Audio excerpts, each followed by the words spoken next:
মই পদত্যাগ পত্ৰ দিয়াটো সঁচা। দলৰ প্ৰাথমিক সদস্যৰ পৰা পদত্যাগ পত্ৰটো দিয়াটো সঁচা।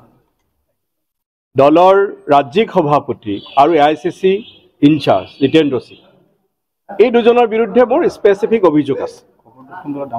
কিন্তু পাৰ্টিৰ শীৰ্ষ নেতৃত্ব মোক কিছু অনুৰোধ কৰিছে, কিন্তু মই পদত্যাগ পত্ৰ দিয়াটো সঁচা। তেখেতৰ সৈতে কেইটামান কথা পাতিছোঁ আৰু তেখেতৰ কেইটামান স্পেচিফিক অভিযোগ আছে। সেই অভিযোগকেইটাও আমি খণ্ডন কৰিম বুলি পেলাই কথা দিছোঁ। তেখেতৰ যিকেইটা কথা তেখেতৰ খুব বেছিকৈ আছে, সেই খুবখিনি আমি নিৰাময় কৰিম বুলি কৈছোঁ। আৰু AICCৰ লগত মই ইতিমধ্যে কথা পাতিছোঁ যে হুৰমূৰকৈ একো সিদ্ধান্ত নল'ব, আমি আপোনাৰ খুব নিৰাময় কৰিম। আৰু আপুনি অকল MP MLAটো আমাৰ জীৱনৰ লক্ষ্য নহয়।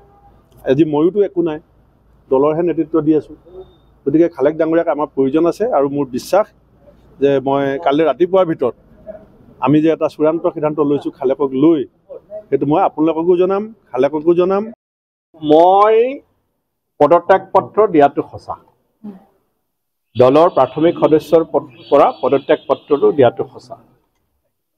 দলৰ ৰাজ্যিক সভাপতি আৰু AICC ইনচাৰ্জ জিতেন্দ্ৰ সিং এই দুজনৰ বিৰুদ্ধে মোৰ স্পেচিফিক অভিযোগ আছে।